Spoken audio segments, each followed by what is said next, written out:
บัดนี้เป็นครั้งที่23ตรงกับวันที่23สิงหาคมพศ2569ข้าพเจ้าในณัฐพงษ์พิรมเมืองรหัส657ขอเป็นครูอาจารย์ถวายแก้วเสียงสาธยายพุทธมนต์ถวายเป็นพุทธบูชาธรรมบูชาสังฆบูชา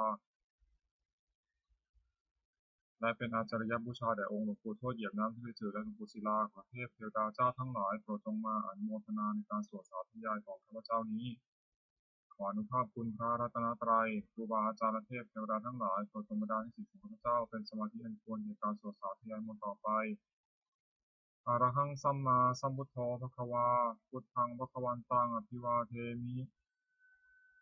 สวากขาโตภควตาธัมโมธัมมังนัมสสามิสุปฏิปันโนภควโตสาวกสังโฆสังฆังนามามิบทสวดชุมนุมเทวดาสมันตาจากกาวาเรสวัตระคชันตุเทวตาสัทธมังมุนิราชสาสุนตุสักขโมคคตังสักเคกเมจารุเปคิริสิการตาเตจันตาลิเขวิมาเนติเตระเทจักขเมตารุวนาคหเนเทหวัตุมิเตเตภูมิมาจายันตุเทวาชาลถาลวิสเมยะขะขันธปนาคาติคันตาสันติเกยังมุนิวารวตนังสาธโวเมสุนันตุธรรมสวนากาโลอายัมพันตาธรรมสวนากาโลอายัมพันตาธรรมสวนากาโลอายัมพันตาบทสวดนามการสิทธิคาถานะโมตัสสะภะคะวะโตอะระหะโตสัมมาสัมพุทธัสสะนะโมตัสสะภะคะวะโตอะระหะโตสัมมาสัมพุทธัสสะนะโมตัสสะภะคะวะโตอะระหะโตสัมมาสัมพุทธัสสะบทไตรสรณคมพุทธังสรณังคัจฉามิธัมมังสรณังคัจฉามิสังฆังสรณังคัจฉามิทุติยมปิพุทธังสรณังคัจฉามิทุติยมปิธัมมังสรณังคัจฉามิทุติยมปิสังฆังสรณังคัจฉามิตติยมปิพุทธังสรณังคัจฉามิตติยมปิธัมมังสรณังคัจฉามิตติยมปิสังฆังสรณังคัจฉามิบทสวดสัจจกิริยาคาถานาทิเมสรณังอัญญังพุทโธเมสรณังวรังเอเตนะสัจจาวเชนะสุติเมหตุสัพพทานาทิเมสรณังอัญญังธัมโมเมสรณังวรังเอเตนะสัจจาวเชนะสุติเมหตุสัพพทานาทิเมสรณังอัญญังสังโฆเมสรณังวรังเอเตนะสัจจาวเชนะสุติเมหตุสัพพทาคาถาพระพุทธเจ้า28พระองค์ตังเมสัจจิโอมังสุเรโสอะปะนะปะสุกุติอะทาสิติปุวิสิเวกุโกคะโคนะมามิหัง บทสวดมหาสมัยสูตรเอวัมเมสุตังเอกังสมยังภควาสักเคสุวิหารติกัปปโดทุสมิงมหาวเนมหาตาภิกขุสังเคนะสติมัจจมะเตหิภิกขุสัตหิสัพเพเหวะอรหันเตหิทัสสหิจาโลกาสตุหิเทวตาเยปุยินัสสนิจิตาหติภควตานัสสนยภิกขุสังฆัจจะนาตโคจตุนังสุทาวาสกายิกานังเทวานังเอตัทโอสียังโกภควาสักเคสุวิหารติกัปปโดทุสมิงมหาวเนมหาตาภิกขุสังเคนะสติมัจจมะเตหิภิกขุสัตหิสัพเพเหวะอรหันเตหิทัสสหิจาโลกาสตุหิเทวตาเยปุยินัสสนิจิตาหติภควตานัสสนยภิกขุสังฆัจจะ ยานุนามยังปียนะภควาเทนุปัสสังกามายามะปัสสังกามิตวาภควโตสัจเจปเจคาถาปัสสยมติปัตโคตาเทวตาสายทัพพินามาพระวาปุริโสสัมมันติตังวาปะหังภาษารยาภาษาตังวาปะหังสมิชยาเอวะเมวะสุทาวะเสสุเทเวสุวันตาริตาภควโตปุระโตปตุระหังสุนาตโคตาเทวตาภควันตังอภิวาเทตวายกัมมันตังอัตังสุดกัมมันตังทิตาโกเอกาเทวตาภคโตสันติเกอิมังคาถังอาภาสิมหาสมโยปวานสมิงเทวกายาสมังคตาคาตัมหะอิมังธรรมะสมยังทิตายวะปราชิตาสันติ อาตโคปราเทวตาภควโตสันติเกยิมังคังอภิสิตตาพิโนสมาทังสุจิตังอัตโนชุกามังสุสาจิวาเนตานิคาเฮตวาอินทิยานิทัคติปันติตาติอาตโคปราเทวตาภควโตสันติเกยิมังคังอภิสิเชโดกีลังเชโดอปริคังทักกีลังโอหัจโมเมชาเตจนันติสุขาวิมานาจักขุมตาสุขันตาสุสุนักติอาตโคปราเทวตาภควโตสันติเกยิมังคังอภิสิเยจิพุทังสรนังคตาเสนเตคุมิสันติอาปายภูมิมหายามนุสังเหียงเทวกายังบุตรพุทธสันติ อัตตโกภควาภิกขุมันเตสีเยบุยีนาภิกขุเวทัสสสุโลกัสสตุสุเทวตาสันติตังหุติสาคตังทัสสนิยภิกขุสังฆจะเยปิเตภิกขเวสอเหสุปฏิตามัทนังอรหันโตสัมมาสัมพุทธาเตสัพเพภควันตานังเอกปรมัยเยวะเทวตาสันติตาอหิสงสัยตาเปเมหังเอตระหิเยปิเตภิกขเวภุวิสันติอนังคตามัทนังอรหันโตสัมมาสัมพุทธาเตสัพเพภควันตานังเอกปรมัยเยวะเทวตาสันติตาภุวิสันติสัยตาเปเมหังเอตระหิอจิกิสัมมิภิกขเวเทวะกายัมนามณิจิตตกิสัมมิภิกขเวเทวะกายัมนามณิ เทศิสามิพิทเวเทวะกายังนามานิตังสันหาสารุกังมนาสิกโรธาปัสสิสามิติเอวัมปิโขเตปิโขภควโตปัจจสสงภวายตถวตา สิโลกามนุกัสสามียถาภูมาตัทสิตายิสตาคิเรคัพพลังปยิตตาสมัหิตาปุรุเสหวาสาลีนาโลมหังสาธิสัพพุโนอัฏฐารมสาสุทาวิปัสสนามนามิลาคินโยปัจจตุเตยะทวาวเนกปิตวัตเวตโตอมิสัทธาสาวเกสัสเนรเตเทวกายาภินัตตาเตวิชานาถาทิตโวเตจัตตะมะตรุงสุตวาพุทธศาสสนังเตสัมปัตุระหูยานังอมนุสานังสนังอภิเกสตามะตะคุงสหัสสังอัฏฐาสตาลิงสตังเอเกสหัสสานังอมนุสารมณโสงอเปเกนะตามะตะคุงสาสภาวุตาหงนันตสัพพังอภิญญะวะวะคิตวานัตตุมาตตวามิสตาสาวเกสัสเนรเตเทวกายาภินัตตาเตวิชานาถาทิตโวโยหังกิตติสามิทิไรหิอนุปุโสสัตตสหัสสาวยะขาภูมากปิลวัฏวายติมโตชุติปตวันนวัตวิสุสิโลมัทธมนาวิกัมปุนังสมิมุนังชาสหัสสาหิมะวะตายขานันนาตวนิโนติมโตชุติปตวันนวัตวิสุสิโลมัทธมนาวิกัมปุนังสมิมุนังสาตากิราติสหัสสายขานันนาตวนิโนติมโตชุติปตวันนวัตวิสุสิโลมัทธมนาวิกัมปุนังสมิมุนังอิเจเตโสลัสสหัสสายขานันนาตวนิโนติมโตชุติปตวันนวัตวิสุสิโลมัทธมนาวิกัมปุนังสมิมุนังเวสามิตาปัจจสตายขานะตอนนี้โนจิมโตชุติมตวันนวันโตอิสัสสิโลมธรรมนาวิกัมปุนังสมิมุนังกุมพิโรราชาขันโกวิโกรสานเวสนังพิโยนังสตัสสะสังยขานังพิโยปสติกุมพิโรราชาขันโกโสภคาสมิมุนัง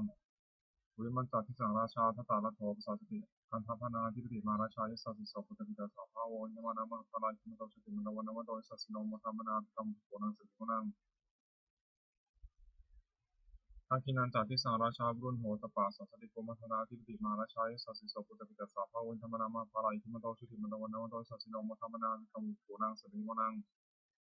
ปาชิมจากที่สังราชาบรุปโขภาษาสตินังคณาธิปติมาราชายสัสสิโสปุตตปิตาสาภาวันธรรมนามหาภาลายทิมโตชุติมโตวันนวันโตสัสสิโนมธรรมนาวิกัมปุนังสมิมุนังอุตารันจากที่สังราชากุเวโรตปาสัสติยคณาธิปติมาราชายสัสสิโสปุตตปิตาสาภาวันธรรมนามหาภาลายทิมโตชุติมโตวันนวันโตสัสสิโนมธรรมนาวิกัมปุนังสมิมุนังปุริมาทิสังสตาระโขทักขินาวุณหโขปชินาวุรุปโขคุเวโรอุตรังทิสังจตารโลเตมหาราชาสมันตาจตุโรทิสาทัพพามานะอาทังสุวันเนกัปปิลวัฏเวเตสังมัญญาวิโนทัสสะอาคุจันติกาสตามิยตุเรภูเวเตภูวิภูตาวิภูโตสห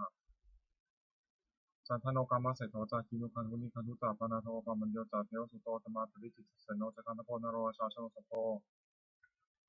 นังคูกันจะสิทอเทวะติมหรุสุริยวัชสายเตเตเจจาราชโนกันตภาสาราชุพิโมทัมนาวิกัมปุนังสมิวนังอัฏฐาคูนัภาษานาคาเวสาราสหัสชะคากัมพลัสสตาคูวิคาสายติยมุนาทัตถาราชาคุณคายสัสิโนราวโนมานาโกสุภาสมิวนัง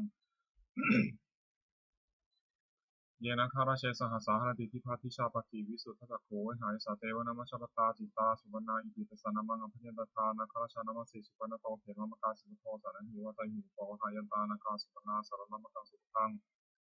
ชิตาวชิระหัตเถนะสมุทังอสุราติตาปตารวาสาวจติอิมโตเยสสิโลกาลกัจฉามหาวิสมาสุโรธนเวคัสสาวิปติติสุติติสาปหารโทนมิติสหสัพพะพุทธานังสัพเพเวโรจนามกาสนันหิตวาพริงสินังราหุตามฟาคมุสัมยธานิพัตเตวิปุนังสุริวนังอาโปเทวาปัทวิจาเตโชวายโรตตะกมรุณาวรุณาเทวาโสโมจายิสัสสหเมตตากรุณกายิกาคุเทวายสัสสิโนทัสเสเตทัสสะทากายาสัพเพนาตานิโนจิมโตชุติมันตวันนวันตวิสัสสิโนมัทธมนาภิกัมปิโกนังสุริวนังเวทุจเทวาสหริจาสมาจตุเยมาตัสสุเมสาเทวาตันธรรมคุปรคิตาสุเรสุเวสาเทวาสุเรมคุปรคิตานะคาตานิปุรคิตวาสุนันทวะหะกาวาสุนังวาโสเสโตสังโฆปภาปุริโตทัสเสเตทัสสะทากายาสัพเพนาตานิโนจิมโตชุติมันตวันนวันตวิสัสสิโนมัทธมนาภิกัมปิโกนังสุริวนังอัฏฐาภูสาวุเทวาชารามคิจิคาริวะอริชกาชโรชจาอุมาปุคานิคาสิโนรุณาสหัตมาจาจิตาจันนิชกาสุริยารุจราโกวะโกวะสาวนิสิโนทัสเสเตทัสสะทากายาสัพเพนาตานิโนจิมโตชุติมันตวันนวันตวิสัสสิโนมัทธมนาภิกัมปิโกนังสุริวนังสมานามหาสมานามนุสามนุสุตมากิภาบุรุสิกาภูวะภูมนบุรุสิกาถาภูหรโยเทวายจารุจิตวาสิโนปาราคามหาปาราคาภูเทวายสัสสิโนทัสเสเตทัสสะทากายาสัพเพนาตานิโนจิมโตชุติมันตวันนวันตวิสัสสิโนมัทธมนาภิกัมปิโกนังสุริวนังสุกาการุมหารุณาคุยทารสัสหะโอทาตะเกยหาพมุขาคุเทวาจักขณาสัทธามตาหรคชามิสกาจายสัสสิโนถายยังอังคาปิโนยุริสาตุสติทัสเสเตทัสสะทากายาสัพเพนาตานิโนอิติมโตชุติมันตวันนวันตวิสัสสิโนมัทธมนาภิกัมปิโกนังสุริวนังเตมิยาตุสิตายามากาทกาจายสัสสิโนสัมมิทกาลามาเสถาจุลินามาจัสวานิมานาลิโนอังคูทัพพิบานิตาทัสเสเตทัสสะทากายาสัพเพนาตานิโนอิติมโตชุติมันตวันนวันตวิสัสสิโนมัทธมนาภิกัมปิโกนังสุริวนัง สัพเพเตเทวานิกายาสัพเพนานาตวานิโนนามันวายนะอังคันตุเยจันเยสริสาสหภูทัสสริมขีลังโอคาตินามนาสวังนะคิมุขตารานังคัมจันทวัสสะดิตังสุปมาปะระวะโตสัพพุตายิมิโนสาสนังกุมโรติโสตสุภคาสุขิมนังสัสสะพมาโรกานังมหาพมาพิเทปิอุปมโนชิลิมโนภิสมากายโยอิสัสสิโสทัสสะตานิสราคูปัจเจกาโหปัจเจกาวะสาวัตติโนเตสัจจามัชฌโตอาคาหะริโตปริวาริโตเตจัสสพเพภิคันเตเสนิเทเวสัพพะมะเกมาลเสนาภิกามิปัสสากานะสัมมันติไอทากานะถาพันธารังคินามัทธะมะโทสมันตาปริวาริถามโมมุจิตาโคตินังอิเวถามาสิโนกันแหสเนนะปิสยิปานินาตระมหจัสสรังกตวานะเพระวังยะถาโตอุสโกเมโทธนายันโตสุวิชุโกตถาโสปชภาวติสัมพุทโธเสงวเสตัสสะพังอภิยาวะวะคิตวานะจตุมาตะภวามิสัทธาสาวเกสัสเนระเตมรสนาภิกตาเตชนะทัพโตเตจาตปะมะกรุตุระวะวะสัสสนังวิตาราคิหิปากามุงเนสานมปิอิชยุงสัพเพวิชิตาสังฆามามยะติตายสัสสิโนมัทติสังปุเรนิสาวกาเตชนะสุตติบทสวดโพชังคปริตโพชังโพสติสังขาโตธรรมานังวิจโยตถาวิริยัมปีติปัสสติโพชังคาจาตถาปะเรสมาธุเปกขาโพชังคาสัจเจเตสัพพะทัสสินามุนินาสัมมาทัคขาตาภวิตาภวิกตาสังวัตติยยะนิพพานายะจัปโพธิยาเอเตนะสัจจาวชินะโสติเตหุสัพพทาเอกสมิงสมเยนาโถโมคคัลลัญจากัสสปังทิดานิทุกขิเตทิสวาโพชังเทสัตตะเทสยิเตจัตตังอภินันทิตวาโรคามุติสุตังคเนเนเตนะสัจจาวชินะโสติเตหุสัพพทาเอกทาระเอกทาธรรมราชาปิเทรัญเยนาทิปิริโตจุนทัตเถเรนะตัญเยวะพนาเปตวานะสาธารังสัมโมทิตวาจอาภาธาตัมหังพุทธาสิฐานโสเอเตนะสัจจาวชินะโสติเตหุสัพพทาปหินาเตจะอาภาธาตันตินนัมปินิสินังมัคคาหะตะกิเลสาวะปัตตานุปปติธรรมตังเอเตนะสัจจาวชินะโสติเตหุสัพพทาบทสวดบารมี30ทัศทานะปารมีสัมปันโนทานะอุปาปารมีสัมปันโนทานะปรมัตถปารมีสัมปันโนเมตตาเมตรีกรุณามุนิตาอุเบกขาปารมีสัมปันโนอิติปิโสภควาศีลปารมีสัมปันโนศีลอุปาปารมีสัมปันโนศีลปรมัตถปารมีสัมปันโนเมตตาเมตรีกรุณามุนิตาอุเบกขาปารมีสัมปันโนอิติปิโสภควาเนคขมะปารมีสัมปันโนเนคขมะอุปาปารมีสัมปันโนเนคขมะปรมัตถปารมีสัมปันโนเมตตาเมตรีกรุณามุนิตาอุเบกขาปารมีสัมปันโนอิติปิโสภควาปัญญาบารมีสัมปันโนปัญญาอุปาปารมีสัมปันโนปัญญาปรมัตถปารมีสัมปันโนเมตตาเมตริกรุณามุทิตาอุเบกขาปารมีสัมปันโนอิติปิโสภควาวิริยะปารมีสัมปันโนวิริยะอุปาปารมีสัมปันโนวิริยะปรมัตถปารมีสัมปันโนเมตตาเมตริกรุณามุทิตาอุเบกขาปารมีสัมปันโนอิติปิโสภควาขันติบารมีสัมปันโนขันติอุปาปารมีสัมปันโนขันติปรมัตถบารมีสัมปันโนเมตตาเมตริกรุณามุทิตาอุเบกขาปารมีสัมปันโนอิติปิโสภควาสัจจะปารมีสัมปันโนสัจจะอุปาปารมีสัมปันโนสัจจะปรมัตถปารมีสัมปันโนเมตตาเมตริกรุณามุทิตาอุเบกขาปารมีสัมปันโนอิติปิโสภควาอธิฐานะปารมีสัมปันโนอธิฐานะอุปาปารมีสัมปันโนอธิฐานะปรมัตถปารมีสัมปันโนเมตตาเมตริกรุณามุทิตาอุเบกขาปารมีสัมปันโนอิติปิโสภควาเมตตาปารมีสัมปันโนเมตตาอุปาปารมีสัมปันโนเมตตาปรมัตถปารมีสัมปันโนเมตตาเมตริกรุณามุทิตาอุเบกขาปารมีสัมปันโนอิติปิโสภควาอุเบกขาปารมีสัมปันโนอุเบกขาอุปาปารมีสัมปันโนอุเบกขาปรมัตถปารมีสัมปันโนเมตตาเมตริกรุณามุทิตาอุเบกขาปารมีสัมปันโนอิติปิโสภควาทัสสะปารมีสัมปันโนทัสสะอุปาปารมีสัมปันโนทัสสะปรมัตถปารมีสัมปันโนเมตตาเมตริกรุณามุทิตาอุเบกขาปารมีสัมปันโนอิติปิโสภควาพุทธังสรณังคัจฉามิธัมมังสรณังคัจฉามิสังฆังสรณังคัจฉามินะมามิหังนะโมตัสสะภะคะวะโตอะระหะโตสัมมาสัมพุทธัสสะนะโมตัสสะภะคะวะโตอะระหะโตสัมมาสัมพุทธัสสะนะโมตัสสะภะคะวะโตอะระหะโตสัมมาสัมพุทธัสสะบทสวดพระคาถาที่พยมนต์เจริญธาตุหกพุทธังอายุวัฒนังชีวิตังยาวานิพพานังสรณังคัจฉามิธัมมังอายุวัฒนังชีวิตังยาวานิพพานังสรณังคัจฉามิสังฆังอายุวัฒนังชีวิตังยาวานิพพานังสรณังคัจฉามิทุติยมปีพุทธังอายุวัฒนังชีวิตังยาวานิพพานังสรณังคัจฉามิทุติยมปีธัมมังอายุวัฒนังชีวิตังยาวานิพพานังสรณังคัจฉามิทุติยมปีสังฆังอายุวัฒนังชีวิตังยาวานิพพานังสรณังคัจฉามิตติยมปีพุทธังอายุวัฒนังชีวิตังยาวานิพพานังสรณังคัจฉามิตติยมปีธัมมังอายุวัฒนังชีวิตังยาวานิพพานังสรณังคัจฉามิตติยมปีสังฆังอายุวัฒนังชีวิตังยาวานิพพานังสรณังคัจฉามิวายโยจักพุทธะคุณังอรหังพุทโธอิติปิโสภควานามามิหังอรหังสัมมาสัมพุทโธวิชชาจารณะสัมปันโนสุขโตโลกวิทูอนุตตโรบุริสธรรมสารติสัทธาเทวมนุสสานังพุทโธภควาติ วายโยจัตธรรมเมตังอรหังพุทโธอิติปิโสภควานามามิหังสวากขาโตภควตาธัมโมสันติติโกอากาลิโกเอหิปัสสิโกโอปัญญิโกปัจจตังวิทิตโกยิมิติวายโยจัตสังฆานังอรหังพุทโธอิติปิโสภควานามามิหังสุปฏิปันโนภควโตสาวกสังโฆสุปฏิปันโนภควโตสาวกสังโฆยะปฏิปันโนภควโตสาวกสังโฆสามีจิปฏิปันโนภควโตสาวกสังโฆยะทิทังจัตตาริปุริสายุคานิทัพปุริสุภคลาเอสัพพะโตสาวกสังโฆอังหุเนโยปะหุเนโยทัคขิเนโยอัญชลิกาลนิโยนุตรังปุญญคิตังโลกัสสาติธาตุปริสุทธานุภาเวนะสัพพุขาสัพพุทยาสัพพะโรคาวิมุตตันติอิติอุทามาโทเจริยังสัพพิสัพพะตายาสัพพวันตังโลกัมเมตตากรุณามุทิตาอุเบกขาสหคเตนะเตตสาจาตุสัมพิตวาวิหรติสุขังสุปฏิสุขังปฏิพุชตินาปาวกังสุปินังปัสสติมนุสสนังปิโหติอัมนุสสนังปิโหติเทวตาระคตินาสัจจิวาวิสังวาสัทธวากัมปิติตุวตังติตังสมัติยติมุขตาวันโนวิปัสสิทธิสัมมุโหคารังกโรติตริณปฏิวิชันโตธรรมานุภูโตติธรรมะโตติริยังอวรังอวราสุขาชีโนปตังยะพลังมัยหังสัพเพปฏิวันตุเมภวตุสัพพมังคลังรักขุสัพพเทวตาสัพพุทธานุภาเวนะสัพพธรรมานุภาเวนะสัพพสังฆานุภาเวนะโสติโมตุนิรันตรังอารังมุโตอิติโสภควานามามิหังเตโชจักพุทธาคุณังอรหังพุทโธอิติปิโสภควานามามิหังอรหังสัมมาสัมพุทโธวิชชาจารณะสัมปันโนสุขโตโลกวิทูอนุตตโรปุริสธรรมสารถิสัทธาเทวมนุสสานังพุทโธภควติเตโชจักธัมเมตังอรหังพุทโธอิติปิโสภควานามามิหังสวากขาโตภควตาธัมโมสัทธิโกอากาลิโกหิปัสสิโกปัญญิโกปัจจตังวิทัพโกยิมิติเตโชจักสังฆานังอรหังพุทโธอิติปิโสภควานามามิหังสุปฏิปันโนภควโตสาวกสังโฆอุชุปฏิปันโนภควโตสาวกสังโฆยะยะปฏิปันโนภควโตสาวกสังโฆ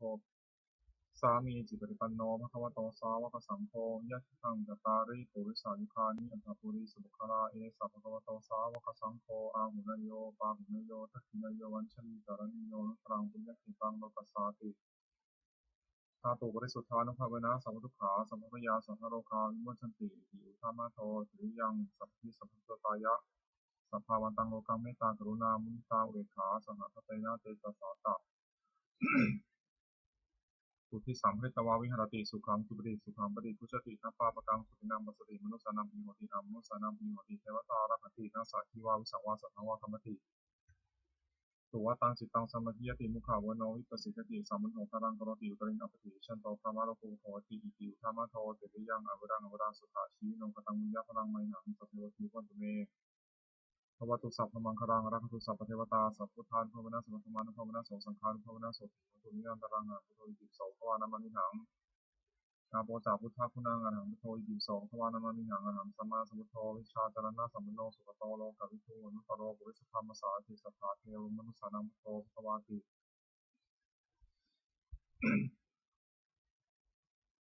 นาโปจัตธรรมเมตังอรหังพุทโธอิติปิโสภควานามามิหังสวากขาโตภควตาธัมโมสัทธิติโกอากาลิโกหิปัสสิโกปัญญิโกปัจจตังวิทิตโพยิมิตินาโปจัตสังฆานังอรหังพุทโธอิติปิโสภควานามามิหังสุปฏิปันโนภควโตสาวกสังโฆอุชุปฏิปันโนภควโตสาวกสังโฆยะยะปฏิปันโนภควโตสาวกสังโฆสามิจิปฏิปันโนภควโตสาวกสังโฆยะทิทังจัตตาริปุริสายุคานิทัพปุริสุขลาเอสัพพะโตสาวกสังโฆอาหุเนโยปาหุเนโยทัคขิเนโยอัญชลิกาลนิโยนุตรังปุญญคิตังโลกัสสาติธาตุบริสุทธานุภาเวนะสัพพทุกขาสัพพยาสัพพะโทคาวิมุตติอิติอุทามาโทติริยังสัพพทิสัพพตายาสัพพวันตังโลกังเมตตากรุณามุทิตาอุเบกขาสหคเตนะเจตสาจะสุติสัมฤตวาวิหารติสุขังสุปฏิสุขังปฏิพุชตินาบาปกังสุปินังปัสสติมนุสสานังปิโหติอัมมนุสสานังปิโหติเทวตารังตินาสัจจิวาวิสังวาสัทธังวากัมมติตัวตังสมาธิยติมุขาวโนวิปัสสิทธิสัมมุโหคารังกโรติอุตริงอปติวิชันโตพระมะโภูโคติอิติอุทามาโทเตริยังอวรังอวราสุขาชีวิโนกตังมุญญพลังไมหังสัพพะทีวันตุเมภวตุสัพพมังคลังรักขุสัพพเทวตาสัพพุทธานุภาเวนะสัพพธรรมานุภาเวนะสัพพสังฆานุภาเวนะโสติวัตุนิรันตรังอนันตโทอิติปิโสภควานามามิหังปัทวิจักพุทธาคุณังอนันตโทอิติปิโสภควานามามิหังอนันตสัมมาสัมพุทโธวิชชาจารณะสัพพันโนสุขโตโลกวิทูอนุตตโรปุริสธรรมสารถิสัทธาเทวมนุสสานังพุทโธภควาติปัทวิจักธรรมเมตังอรหังพุทโธอิติปิโสภควานามามิหังสวากขาโตภควตาธัมโมสัจจิโกอากาลิโกหิปัสสิโกปัญญิโกปัจจตังวิทิตโพยิมิติปัทวิจักสังฆานังอรหังพุทโธอิติปิโสภควานามามิหังสุปฏิปันโนภควโต สาวกสังโฆอุชุปฏิปันโนภะคะวะโตสาวกสังโฆยะยะปฏิปันโนภะคะวะโตสาวกสังโฆสามีจิปฏิปันโนภะคะวะโตสาวกสังโฆยะทิทังจัตตาริปุริสายุคานิยันทปุริสมุขลาเอสาวกโตสาวกสังโฆอังมุนโยปังมุนโยทิชินโยชลิกรณิโยตรังบุญญทิตังโลกัสสาติธาตุปริสุทธานุภาเวนะสัพพุทุกขาสัพพพยาสัพพโรคาวิมุตตันติอิติอุทามาโทติริยังสัพพทิสัพพตตายะสัพพวันตังโลกัมเมตตากรุณามุทิตาอุเบกขาสังฆเตนะเจตสาจาตุติสัมพิตวาวิหารติสุขังสุปฏิสุขังปฏิพุชตินะปาปกังสุวินังปัสสติมนุสสานังปิโยโหติอมนุสสานังปิโยโหติเทวตารักันตินะสันติวาวิสังวาสัทธังวากัมมิตุวตังสมาธิตัวตังจิตตังสมาธิยติมุขาวโนวิปัสสิทติสัมมโนคลังกโรติอุปเรนอภิวิชันโตพระมารภูโหติอิธรรมะโทติริยังอเวรังอเวราสุขาชีวิโนกตังบุญญาพลังไมหังสัพพิปติพันตุเมภวตุสัพพมังคารังรักขุสัพพเทวตาสัพพุทธานุภาเวนะสัพพธรรมานุภาเวนะสัพพสังฆานุภาเวนะโสติโหตุนิรันตรังอนันตุโทอิติโสภวานามิหังอากาสาจาพุทธาคุณังอนันตุโทอิติโสภวานามิหังปะหังสัมมาสัพพโทวิชาจารณะสัมปันโนสุขโตโลกวิทูนุตโรปุริสธรรมสารติสัทธาเทวมนุสสานังพุทโธภวติอากาสาจัตธรรมเมตังอนันตุโทอิติโสภวานามิหังสวากขาโตภควตาธัมโมสันติโกกาลิโกอิปัสสิโกวะเลโกวจตังวิทิตโพยิติ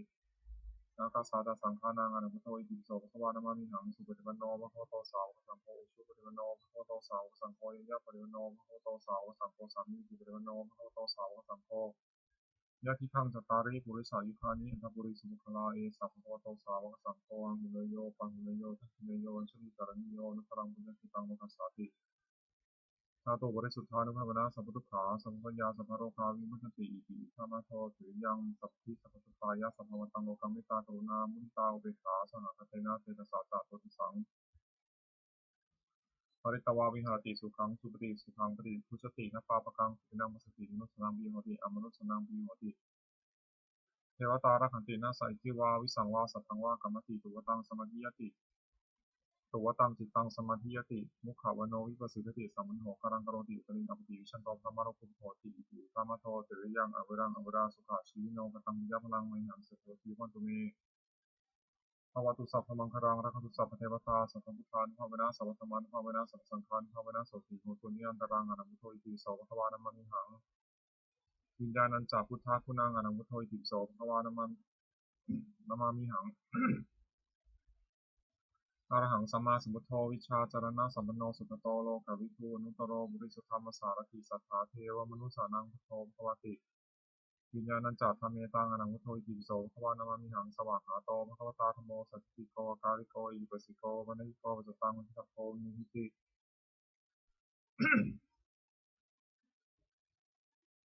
วิญญาณัญจาสังฆานังอนังพุทโธอิติปิโสภควานามิหังสุปฏิปันโนภควโตสาวกสังโฆอุชุปฏิปันโนภควโตสาวกสังโฆเยยะปฏิปันโนภควโตสาวกสังโฆสามีจิปฏิปันโนภควโตสาวกสังโฆยะทิทังจัตตาริปุริสายุคานิอันปุริสบุคลาเอสัพพะโตสาวกสังโฆอังมุนโยปังมุนโยทัคคินโยอัญชลิกรณิโยนุตรังบุญญทิตังโลกัสสาติธาตุบริสุทธานุภาเวนะสัพพทุกขาสัพพยาสัพพโรคาวิมุตติอิติอุทามาโทติริยังสัพพิสัพพตายะสัพพวันตังโลกัมมิตากรุณามุตาเวขาสหคเตนะเจตสาจาตุติสัมปตวาวิหารติสุขังสุปฏิสุขังปฏิพุชตินะปาปกังสุปินังปัสสติมนุสสานังปิโหติอมนุสสานังปิโหติเทวตารักตินะสัยทิวาวิสังวาสัทธังวากรรมติตุวตังจิตตังสมาธิยติมุขาวโนวิปัสสิทติสัมมันโหคารังกโรติอุตริงอภิวิชันโตพระมารภูโหติอิติธรรมะโทติริยังอเวรังอเวราสุขาชีวิโนกตังมิยะพลังไมหังสเพติพันตุเมภวตุสัพพมังคารังรักขุสัพพเทวตาสัพพพุทธานุภาเวนะสัพพธรรมานุภาเวนะสัพพสังฆานุภาเวนะโสติมุตุนิรันตรังอนันตุโทอิติโสภควานามิหังบทสวดพาหงมหากาพาหงสหัสสมาธินิมิตสาพุทธันตังคีเมฆลังอิจิตโครัสเสนามารังธานาทิธรรมวิทยาชิตวามุนิโพตันเตชะสาโพตุเตชยมังคลานิมาราติเรกัมพิยุชิตสัพพาราติงโพรัมปนารวะกะมัคคะ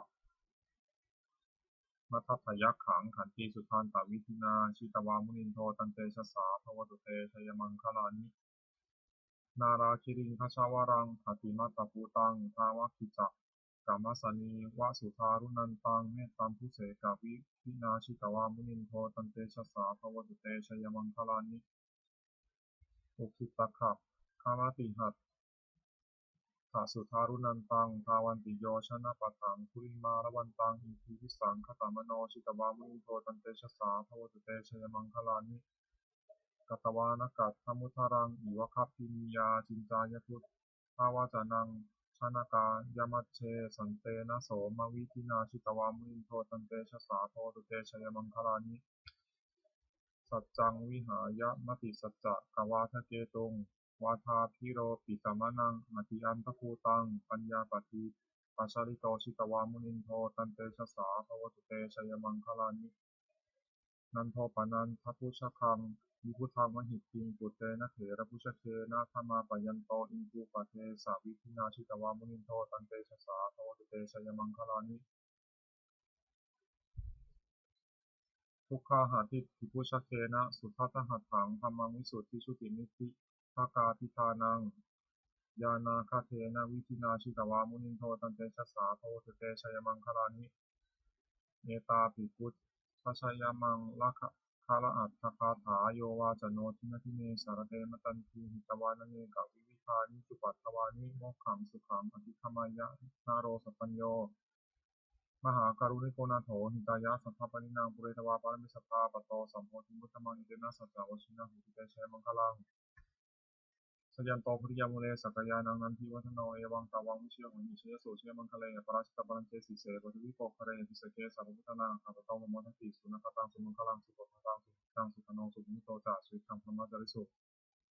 ปัทกินังกายกรรมังวาจากรรมังปัทกินังปัทกินังมโนกรรมังปัทกิเตปัทกินาปัทกินานิกัตวานาปัทติปัทกิเนภวตุสัพพมังคลังรักตุสัพพเทวตาสัพพุทธานพมนะสัทธาโสติพวันตุเตภวตุสัพพมังคลังรักตุสัพพเทวตาสัพพุทธานพมนะสัทธาโสติพวันตุเตภวตุสัพพมังคลัง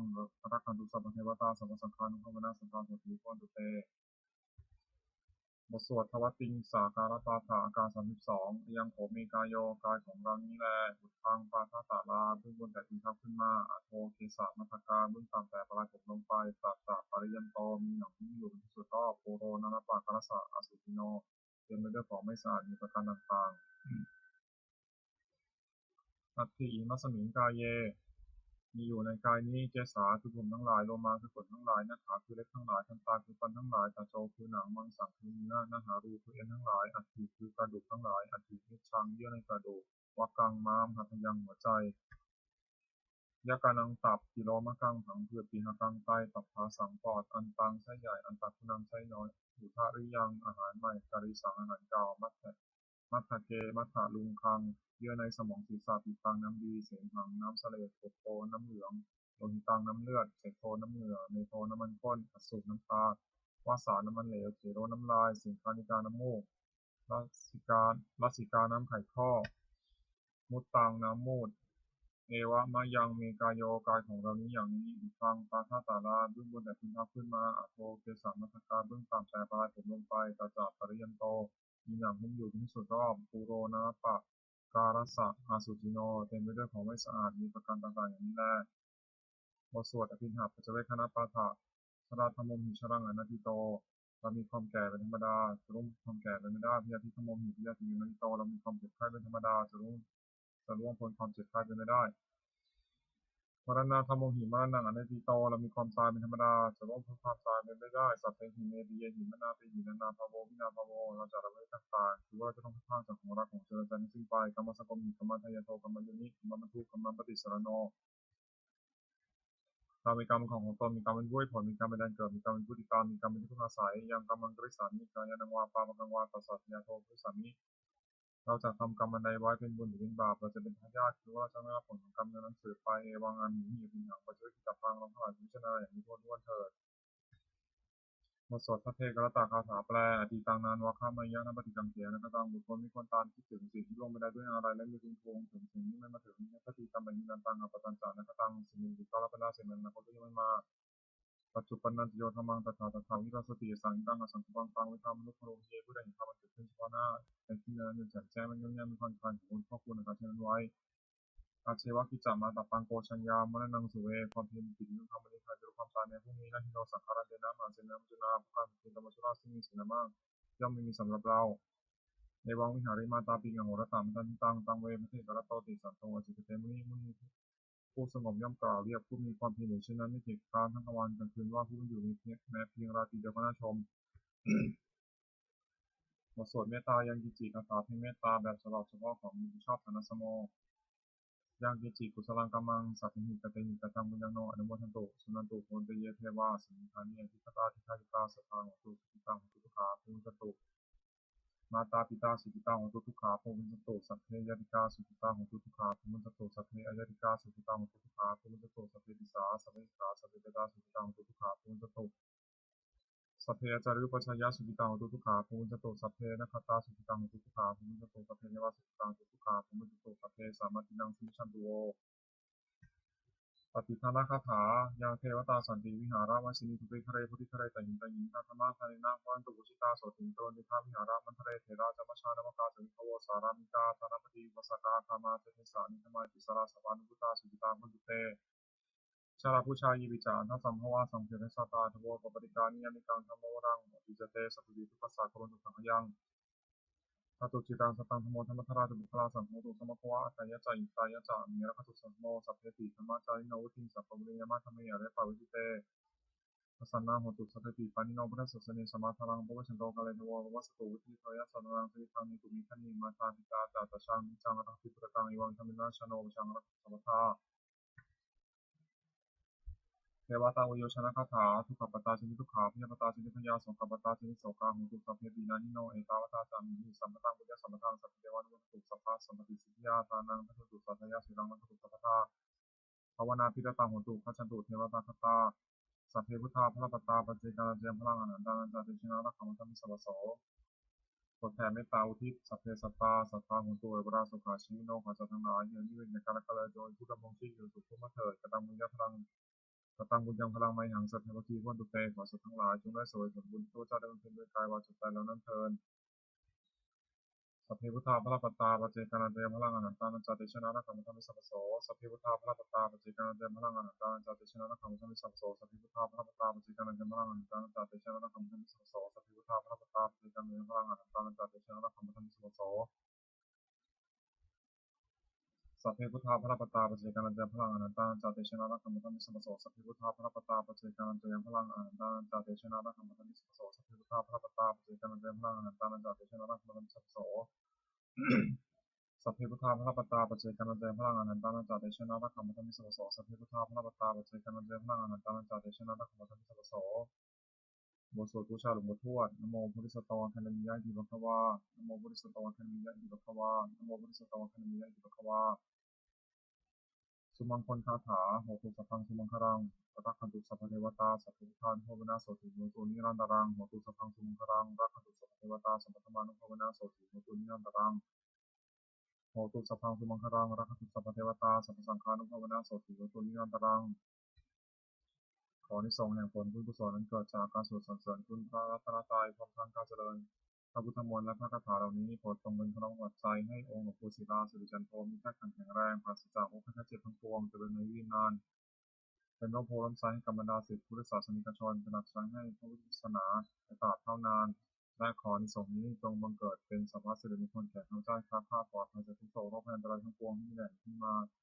ของรายได้อันสุจริตมั่นคงไม่เหลือกินเหลือใช้คำว่าไม่มีอดอยากยากจนขอให้ข้าพเจ้า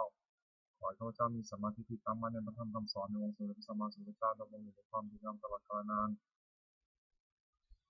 อีกทั้งขอให้เทพเทวดาทั้งหลายได้อนุโมทนาสาธุการในบุญกุศลนี้เมื่ออนุโมทนาและโปรดประสิทธิ์ประสาทพรและอนุภาพความศักดิ์สิทธิ์ไปสู่วัตถุมงคลหลวงปู่ทวดยอดเศรษฐีหลวงปู่ทวดเปิดโลกหลวงปู่ศิลามนมหายานหลวงปู่ศิลารวมถึงวัตถุมงคลทั้งปวงที่34สำเร็จไปจัดสร้างขึ้นเขียนด้วยวุฒานุภาพเทวานุภาพและอิทธานุภาพศักดิ์สิทธิ์ในผลนั้นสิริมงคลแก่ผู้ครอบครองในพิธีการเทิน